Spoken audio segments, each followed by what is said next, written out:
दोस्तों, क्या कभी आपने सोचा है कि एक काला चिपचिपा सा लिक्विड कैसे देशों की सरकारें गिरा सकता है, कैसे वॉर शुरू कर सकता है, कैसे पूरी दुनिया की इकोनॉमी को हिला सकता है और क्यों मिडिल ईस्ट की पॉलिटिक्स पर पूरी दुनिया की नजर रहती है।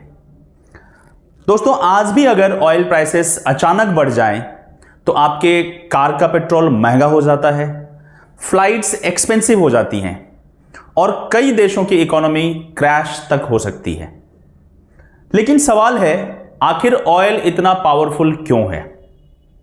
दोस्तों, welcome to the story of why oil controls global politics.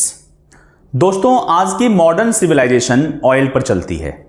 Cars, airplanes, factories, cargo ships, plastic industry, even military tanks and fighter jets, सबकी जान ऑयल है।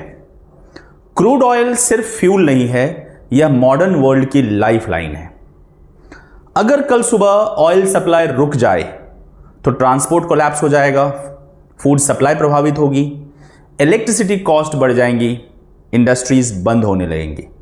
यानी oil is equal to economy plus power plus survival. दोस्तों, 20th century से पहले कोल दुनिया का king था, लेकिन फिर आया ऑयल रिवॉल्यूशन। वर्ल्ड वॉर 1 और वर्ल्ड वॉर 2 ने दुनिया को दिखा दिया कि जिसके पास ऑयल होगा उसके पास मिलिट्री पावर होगी।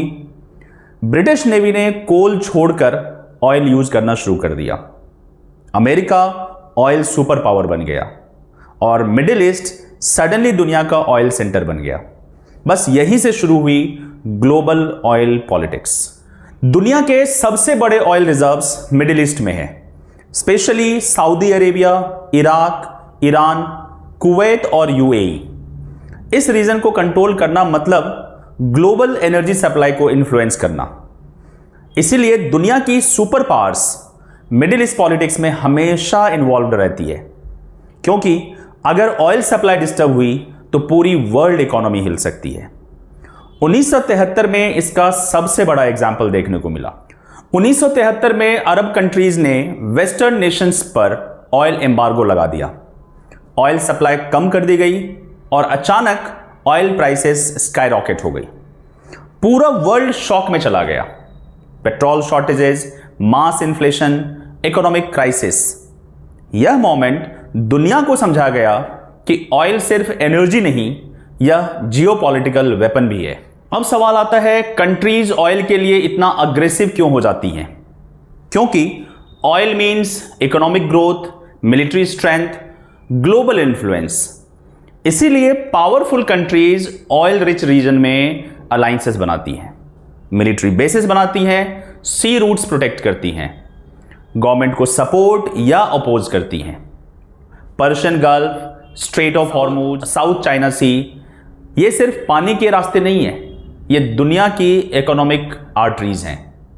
दुनिया का ज्यादातर ऑयल शिप्स के जरिए ट्रांसपोर्ट होता है। अगर इंपॉर्टेंट सी रूट्स ब्लॉक हो जाएं तो ऑयल सप्लाई रुक सकती है और फिर ग्लोबल प्राइसेस एक्सप्लोड हो जाते हैं।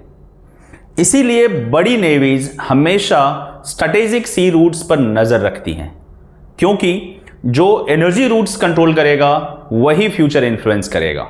दोस्तों, अब दुनिया रिन्यूएबल एनर्जी की तरफ बढ़ रही है। Electric vehicles, solar power, wind energy.